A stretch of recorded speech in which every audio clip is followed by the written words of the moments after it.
How a poor boy created the world's most luxurious car, Rolls-Royce. Most people dream of luxury, mansions, yachts, and sleek cars with leather seats and gold emblems. But for a poor boy in 19th century England, that dream was far beyond reach. No money, no connections, just raw determination. Now imagine that same boy growing up to create the most luxurious car brand in the world, Rolls-Royce. Sounds like a fairy tale, right? But this isn't fiction. This is the real story of Charles Rolls and Henry Royce. Two men from completely different worlds who came together to build something that would redefine status, power, and engineering forever. In this video, let's find out how it all began. Born in 1863 in a small village in England, Henry Royce had nothing. His father died when he was just 9. The family went bankrupt. By the age of 10, he was selling newspapers and delivering telegrams to help feed his family. No fancy education, no financial help. But what he did have was an obsession with machines. At age 15, he became an apprentice at a railway company. There he learned how engines worked, not from books, but with his bare hands. Every gear, every bolt, every sound an engine made. He studied it all. And slowly, a spark was lit.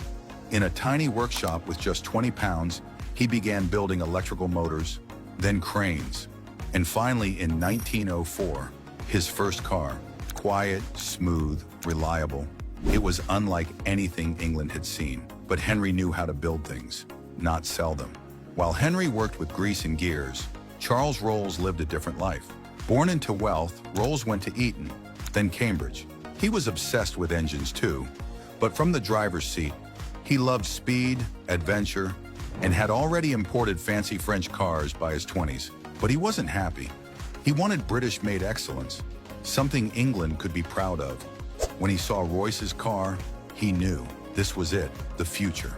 In 1904, Rolls met Royce. One was a wealthy aristocrat, the other a dirt-poor engineer. But when they shook hands, something magical happened. From the start, their mission was clear. Take the best that exists and make it better. If it doesn't exist, create it. While Europe raced for faster engines, Rolls-Royce focused on silence, comfort, and perfection.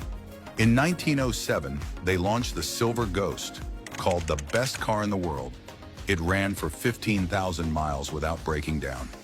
Unheard of at the time. Soon, royalty, presidents, and billionaires were lining up to own one. A Rolls-Royce wasn't just a car, it was a statement, a moving palace.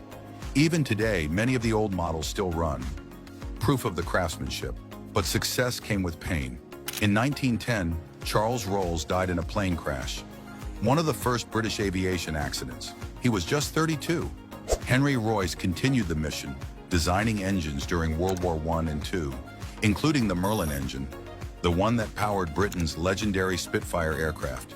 Even after his death in 1933, his spirit lived on in every car the company built. Here is the question. Would you believe a boy with no shoes could one day build a car fit for kings?